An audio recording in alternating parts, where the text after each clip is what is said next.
Hello, everybody, and welcome to our exciting launch for tonight. I'm super geeked because tonight we have with us the incomparable Dr. Heather Lyon. Welcome, Heather.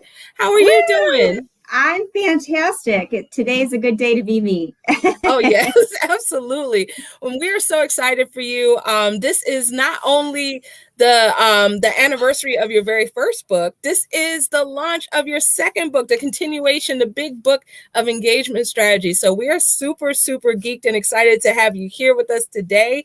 Just we were talking before we went live, and I'll say it again. It's such an honor to have you as part of our EduMatch family. We're you are a phenomenal human being and a phenomenal educator. So we're so happy to have you here with us. Thank you so much. I'm so happy to be a member of the EduMatch family. For those of you who don't know, Sarah is the matriarch of the EduMatch family. If not for Sarah, EduMatch would not exist. And so I am truly honored that Sarah is hosting tonight. So everybody gets to see her. Yeah. Thank you so much. I appreciate it. Happy to be here with you tonight. Yeah. So are you ready to dig in and get the party started? Let's do it. All right, let's do it. So our very first question for you, could you please tell us, how did this book come about? So like you shared, this is the anniversary of my first book coming out. Engagement is not a unicorn, it's a narwhal.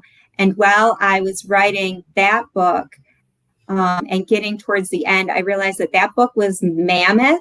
And so I didn't think that people could slog through the entirety of that book. And so I reached out to you and I was like, Sarah, I think I actually have two books here. I have some strategies that I don't think can make it into the first book. It would be too long, but I think I could write an entire book of strategies. And you were kind enough to give me the green light to do that.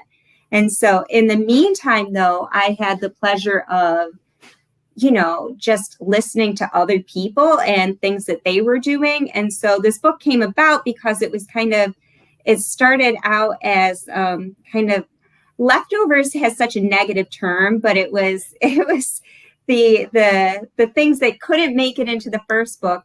But I also got to reach out to other people and which leads to a different question. So I'll save that. Nice. Oh my goodness. Yes. And this book, I mean, as you said, it's a continuation of the first book, but also standalone. It's like an amazing resource for folks. And just going through the book, I got so many different strategies and ideas. So I'm super excited for other people to be able to read it as well. So we do have some guests with us tonight. So we're going to bring them on kind of one by one at different points of our launch tonight. So the very first guest that we're going to bring up, and excuse me, viewers, because you probably see me doing a lot of this tonight because I'm going off two different computers. But the very first guest that we have is Diana. Hello, Diana.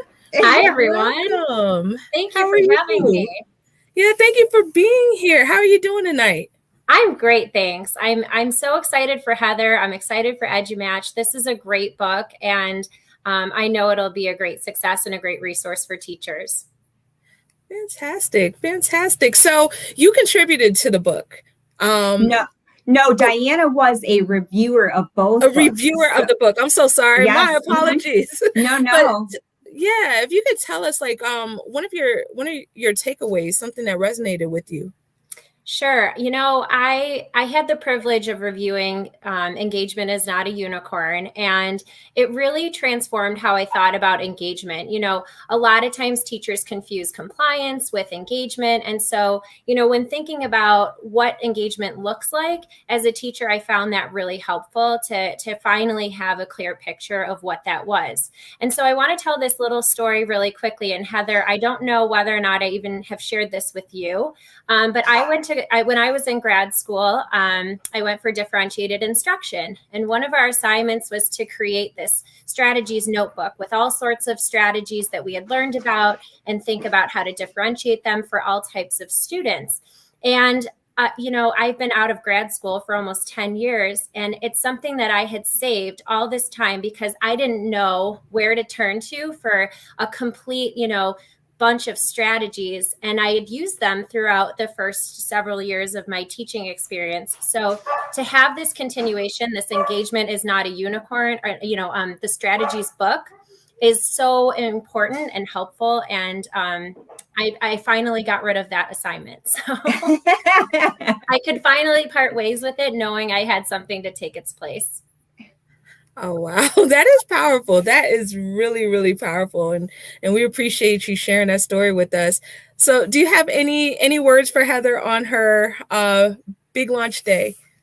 Heather, I'm so proud of you. I think the world of you. And, we've worked together professionally, and I've had the privilege of learning from Heather as a teacher, employed in the district where she was a leader. So, anybody who reads this book, it's like sitting in a room with Heather and learning from her. So congratulations. And I'm super excited that this has come to be.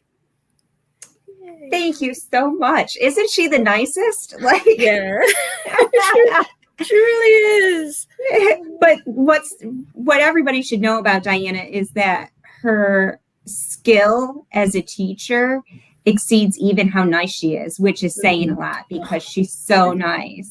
And she is masterful. I would go into her classroom I would put myself out there, as a sign up, like, I'll come to your class. I'll do whatever you want me to do. Just want to be with you and with kids. And she would take me up on that offer. So I really got to see her teach, and it was just lovely and masterful. So she could write a book. Maybe someday, Heather, you and I can put our brains together. All right. Oh, that would be so awesome. I'd love to see that tag team collaboration. That would be great. That would be great. Well, we definitely appreciate you joining us tonight, Diana. Thank you so much for taking the time out, and thank you for being here for Heather's launch. So we're going. Thank you again. It was a pleasure. It's truly an honor, and I wish you great success, Heather. Oh, thank you so much, Diana. All right, thank you, Diana. All right, so excellent. It was great to hear from Diana. And we also have two other special guests that are currently in the waiting room, but we are going to pull them up as the show progresses. So before we do that, let's get to another question or two. So here's one, and I know that this one might be super hard. Like when you ask for your favorite, it's almost like picking a favorite child sometimes. Yes. But what would be one of your favorite strategies from the books? So it is really difficult to pick a favorite strategy. What I can say is the ones that rank the highest for me are probably not the ones that I personally wrote, but the ones that other people contributed. One that stands out to me is actually the very last strategy in the book. And so the book is organized in strategies that are clustered from how do you help students or anybody really go from non-compliance to compliance, from compliance to interested, and then interested to absorbed.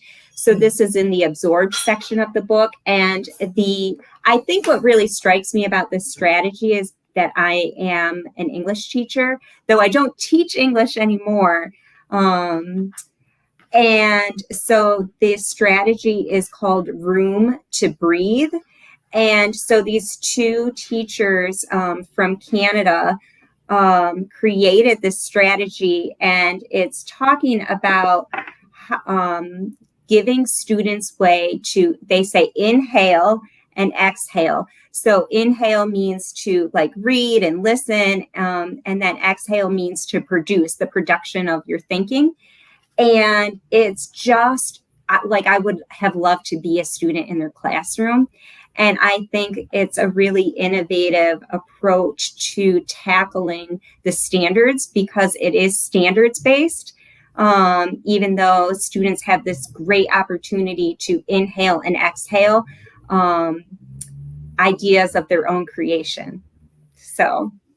Absolutely. I remember reading that one. I was just like, this is great. This is awesome. So yeah, fantastic choice. And I see that that you have a few folks tuning in that are congratulating you as well. So Melody, our very own Melody McAllister, is saying congratulations. And we also have Drew saying congratulations. It was an honor to play a small role in your book and Newport's story. So Awesome. Thank y'all so much for I love that joining. he said story. He has a strategy in there that is all about creating stories, and Drew is amazing. Melody is awesome. Drew and Melody, thanks so much for being here. Yay, absolutely. Yeah. So yeah, this is just amazing, just talking to you and hearing about your book, and just so many contributors, and just people we just want to give a shout out to. So absolutely. So next question for you. Could you talk to us about the process of collaborating with others in this book? So that's like a perfect segue, right? Yeah, right. Yeah. So there are over 50 strategies in the book, and it's kind of just like Engagement is Not a Unicorn is kind of larger than life in its actual size. It's a big book. So is the big book of engagement strategies. But there were over 15 educators who shared 20 different strategies out of the 50 plus. And so it was what I have learned in the process of writing this book is that everybody has a great strategy. And I don't mean that in a flippant way, like, oh, everybody. No, I mean, like, for real, everybody is doing something in their class that they have created or refined. And so the nice part about that is if we're ever stuck, like, you don't even need, I want you to buy the book, but you don't need to buy the book. You can turn to your neighbor and, ask them, what are you doing? I heard recently something that, schools they started out as one-room schoolhouses, and that what we have done is instead of expanding, we have just created individual one-room schoolhouses in these buildings, and that's what school is. And certainly it can be that, right? It can feel very isolating. But when done right, like, you get to learn with and from others. And so the contributors to this book, I couldn't have done it without them. It really made, it helped me learn and become a better educator because of them. So, and I see that my sister, Emily Schulteis, is giving me some love. So love you too, Emmy. Yeah, absolutely. And I love that how you're modeling learning and growing with your PLN. So that is right. Yeah, that is awesome. Melody says, buy the book. And Matthew says, gotta love a book launch where the author says you don't gotta buy the book. Makes me want to buy the book. Brilliant. Love that. Oh man. And Melody is saying that this is a great book for pre-service teachers. So absolutely. And Melissa says that you're a rock star, and I totally agree with that. I co-sign that. 100%. 100%. All right. I'm feeling the love. Oh yeah, so much love, because we're doing big things. Yes, indeed. Yes, indeed. All right. So now it's about time for us to bring on another guest. Is that cool? Yeah. All right, fantastic. We are going to next bring on Lori. Hello. How you doing, Lori? Doing great. So happy to be here. We are happy to have you here. So tell us a little bit about yourself. Well, I'm recently retired. I was a superintendent of schools for 15 years, but had a lot of curriculum and instruction in my background and 18 years classroom experience. So I'm right now working as a restorative justice consultant. She is so smart and so humble, Lori DiCarlo, and just magnetic. Like, so Lori's path and my path crossed because, honestly, because my superintendent had heard Lori at a conference, and we were going down a path of trying to learn more about restorative practices. And he said, reach out to Lori. And so I feel like talking to Lori is like finding a long lost friend. And she's so smart. And so I was like, Lori, I need your help. I need you to help other people understand restorative practices. And so there are probably 4, maybe 5 strategies in the book that Lori contributed.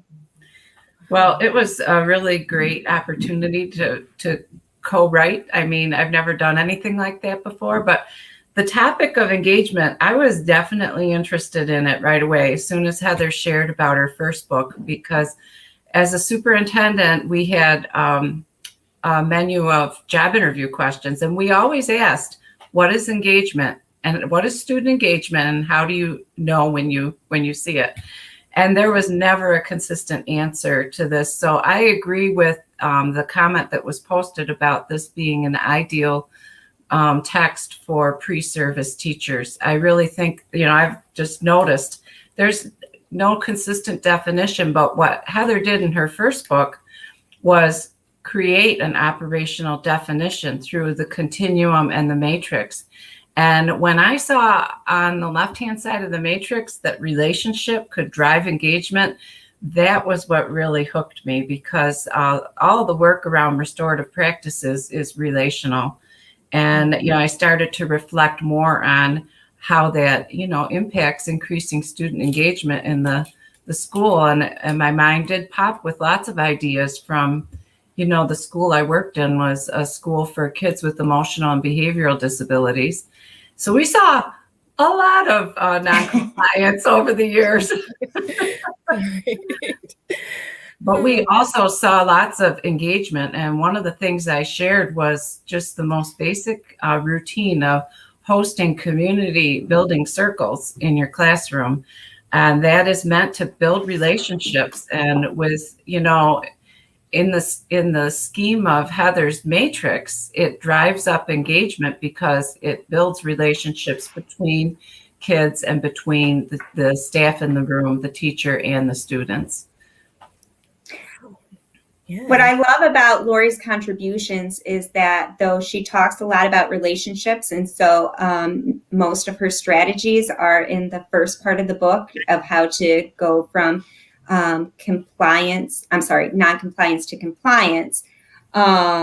She also, one of her strategies, service learning projects, made it into the very end of the book in absorption, because really that strategy that she was sharing is really about not just building relationships, although that's important, but building purpose.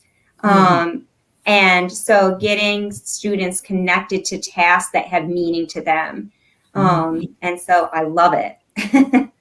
Yeah, it was wonderful to see kids become completely absorbed in projects and in the community. And, it was somewhat had a miraculous quality to it. I wrote about manicures at the Manor, where the cosmetology students went to get manicures at the nursing home in the community. And some beautiful relationships were born out of that service learning project. But certainly there's so many opportunities. We have many examples of science projects. One that I recall and that I shared about was students went to collect data from the Buffalo River with samples that were sent to a science lab.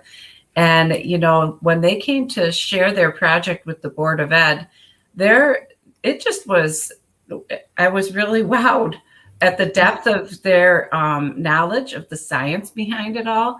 And their sense of awareness about the community in general was so elevated.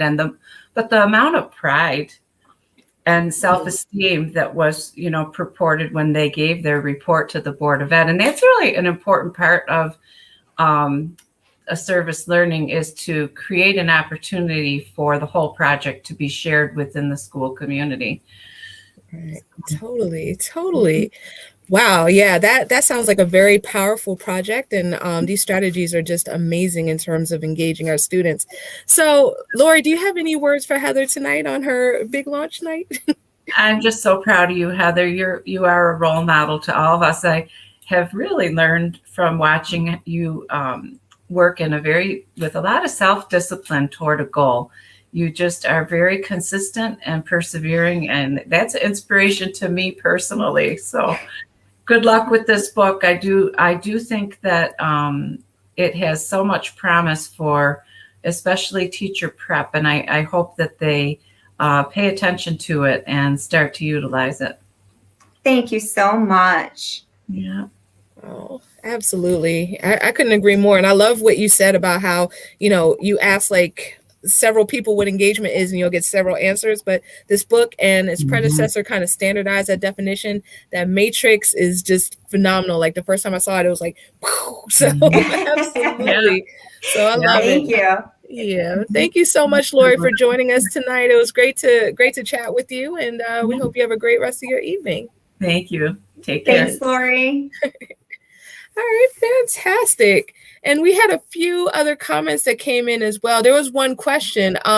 Kelly was asking, what do you wish every teacher knew about engagement? And congratulations. So let me just say, Kelly, thank you for your support. Kelly was a reviewer as well. So, and Matt Mariglia was a reviewer, and Melissa Lawn is a contributor and a reviewer. So, nice. And a partner in crime. Oh, very cool. Very cool. So, I wish every teacher knew that they have influence over engagement, and that compliance is not engagement. So I think both of those things, especially that, I guess maybe a third thing. So the last thing is that be on the lookout for students who are behaviorally compliant, but disengaged with learning. So if I sit here and I am quiet, I can opt out of the learning because the teacher will leave me alone as long as I'm quiet. Right. That is a great point.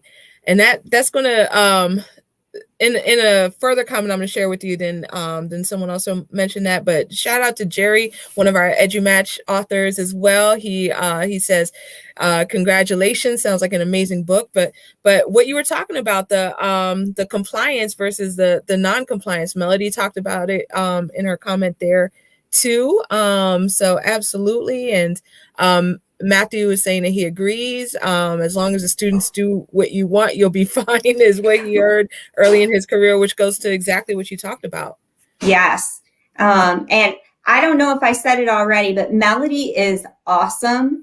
Yes. She is like, isn't she the nicest person? And she's the only person I know in Alaska. So I feel like if anybody's going to see some narwhals, it might be her. Hey. Maybe she could take a picture for us. That would be awesome. Right. Absolutely.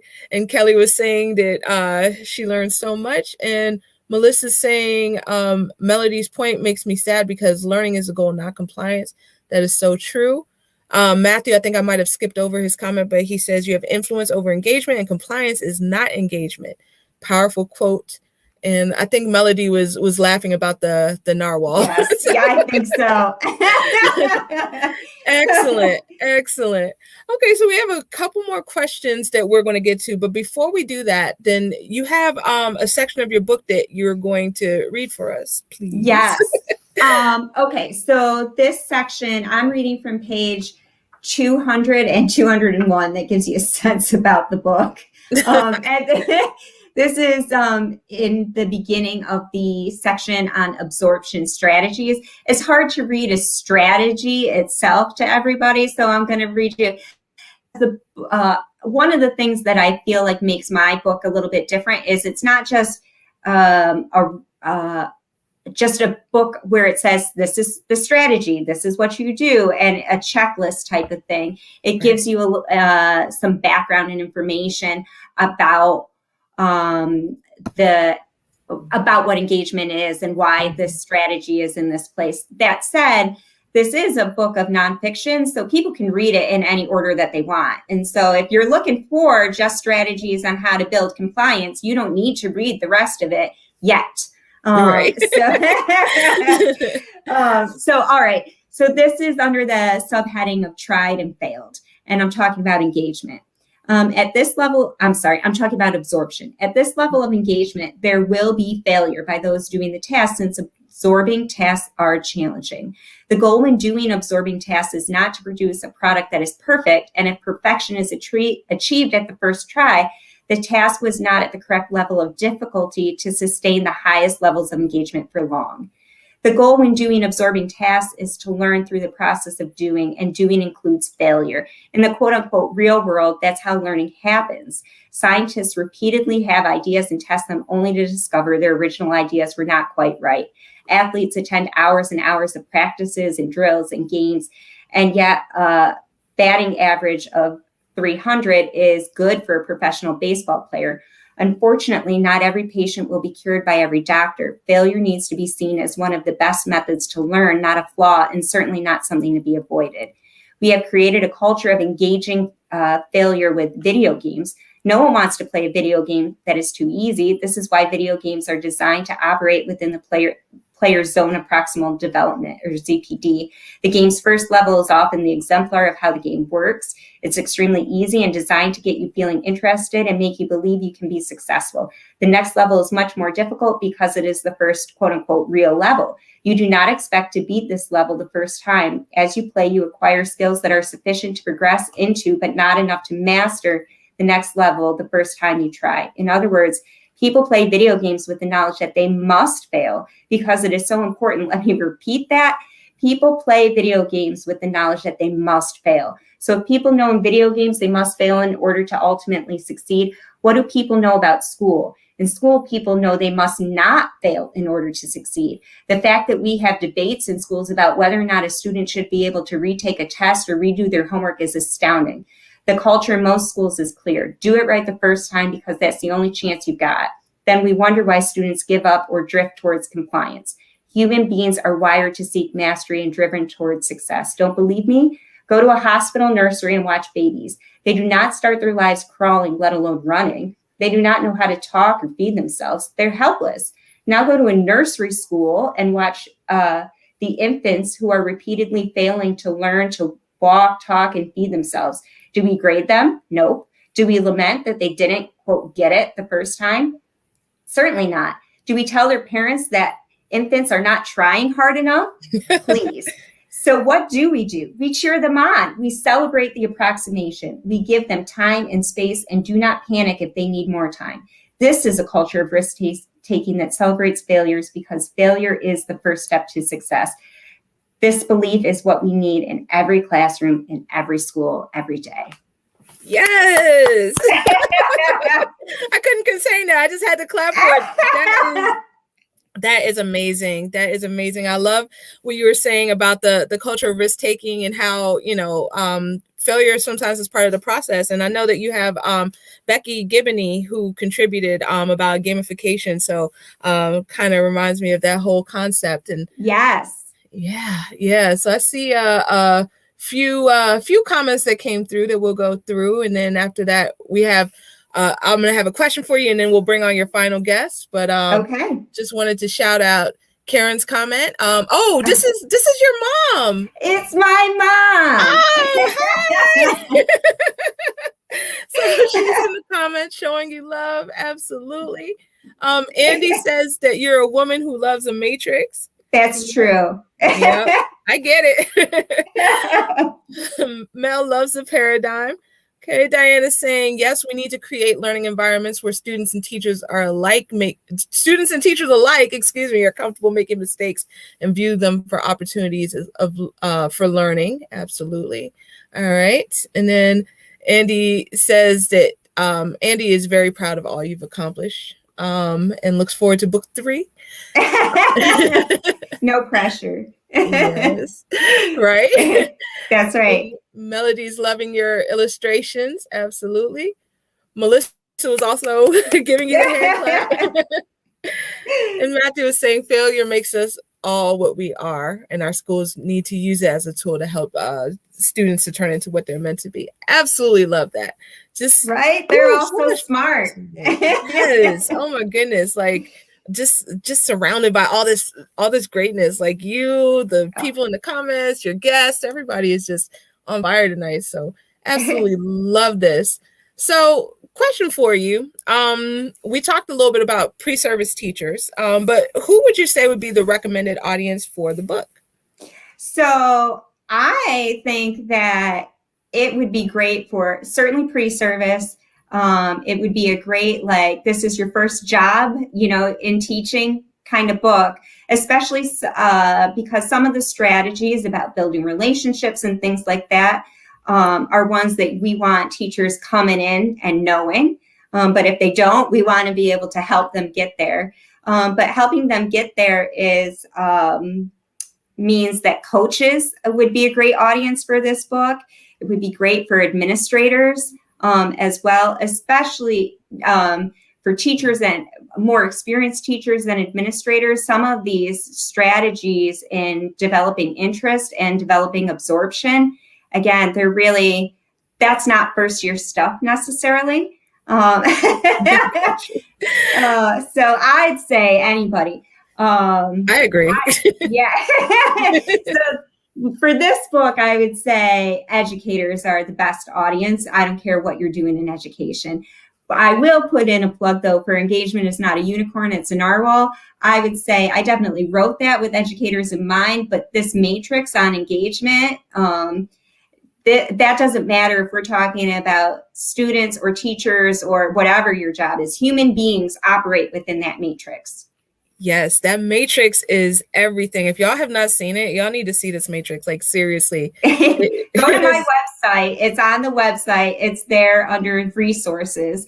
And so it's free. You can find it. Fantastic. Okay, awesome. So we're going to bring on your third guest. So we're going to bring on Molly right now. Hello. Yay. Molly. Hi, Molly. How are you? Oh, you're muted. Are you muted, Molly?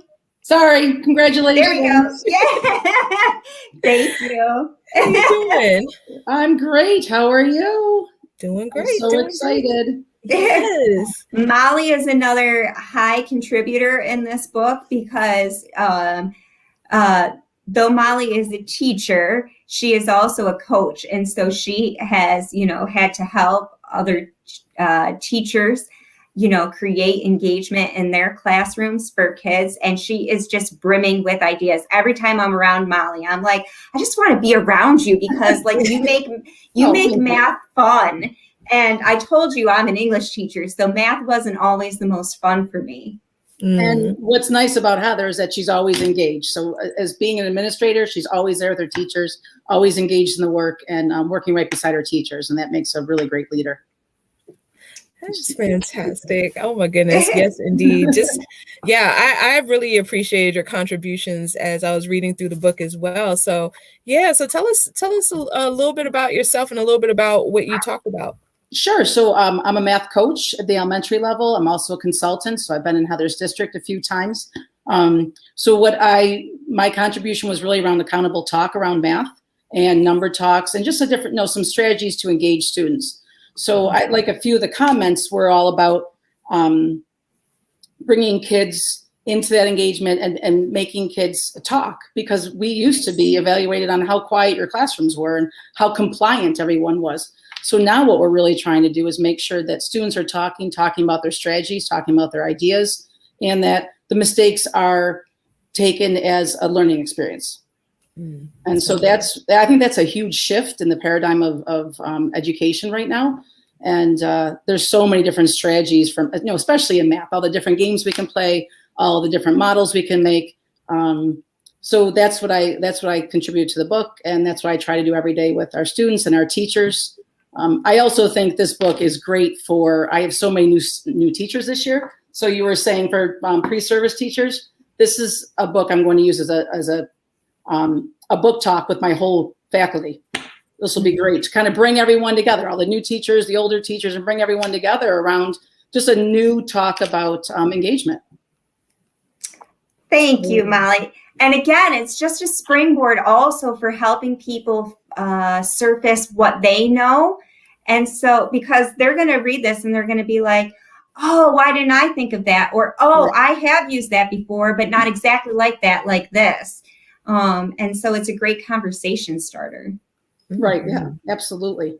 And yeah, totally. we really I can want, see a lot especially of we want discussion. to start that love of math right in the beginning, in the the elementary years. So we don't want kids going on to middle school and high school with that fear of math. So the earlier we can get them to really catch on and love it and be engaged in math, the earlier the better. Yeah, absolutely. Absolutely. So do you have any words for Heather tonight? Oh, well, just a big congratulations. I'm so excited. Like I said, I'm going to use this book for a book talk with my teachers. So I'm excited that I love the first book, but now we've got these strategies to talk about and these ideas to talk about with everybody. I'm just really excited, and congratulations. Oh, thank you so much, Molly. Yeah, thank you so much, Molly, for being for here. having It's me. great to Yeah, chat thanks. with you. And and your contributions were excellent. So thank you again for that. Thank you. I was excited to do it. Oh yeah. Thanks. All right. Well, so it's getting close to that time. So we're about to get ready to wrap. But before we do so, we have a few more shout outs that we just wanted to acknowledge in a final question. Diana is saying save the date, same time, 1 year from now. And Melissa's saying that you found your next book, Failure is Not an Insert Animal. Love it. Okay. And Melissa also says that referring to the book to share with teachers or related service providers who are seeking advice. And Lori's saying a great resource for mentoring new teachers. Fantastic. So great comments coming through. So we're going to end with a question for you so that we can get to pick your brain a little bit and see what makes you tick. So what do you personally find engaging, Dr. Lyon? What I love about this question is that it allows me to, again, emphasize that engagement is at the interest level and at the absorption level. So at the interest level, what do I like getting paid to do? That's the interest level. And I really love my job. I just love working with adults who work with kids in the field of education. I know that I enjoyed working with students, but the idea of working with adults is really what gets me out of bed in the morning. And I know that makes me weird. In this field, that makes me weird. But so that's interested. What do I like enough that I want to get paid to do it? Now, absorbed is what do I like enough that I'm willing to pay to do it? And so I really find baking and cooking to be very cathartic. And I like making pottery, although I haven't done it in over a year. I just love it. I'm awful at it, but it doesn't matter. I just love it. And I made 3 quilts during COVID. So I called them my COVID quilts. Yeah. In addition to writing books. So, oh my goodness. So that's what I find engaging. What do you find engaging, Sarah? Oh, well, there's not enough hours in the day. But yeah, I know, right? Yeah, music for sure. Like music would be like what I get absorbed into. Music, creating, just anything like that. And in terms of interest, then love everything I'm doing. Really. Right, you're a hard worker. You have I don't even know how long your list of jobs is. Oh my goodness. I think there's a sketch on A Living Color like that with people working many jobs, but no, it's and I have to say, like, I just love everything about this book and its predecessor. I feel like it's just opening the door to so many conversations, and now with this second follow-up, with the big book of strategies, then I love the fact that it's so concrete and people can just like take it and implement it like right away. So, and there's like 30 or some strategies in there? Over 50, I think, like 52. Over 50. Yeah.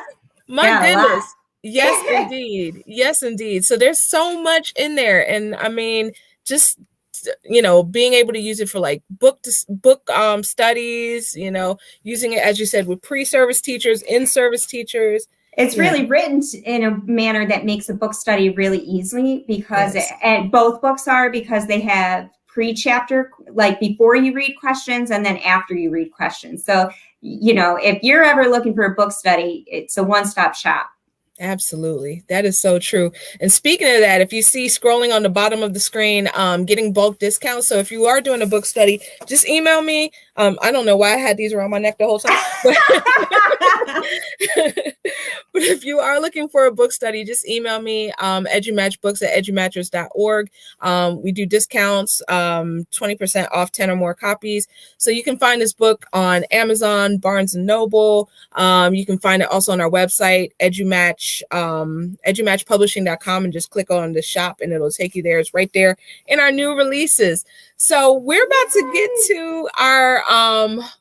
to one of the really fun part. Oh, wait, Matthew had a great comment. Shout out to Living Color. Yes. Love that show. Absolutely. Oh, and Melissa, I like you too. Absolutely. Oh man.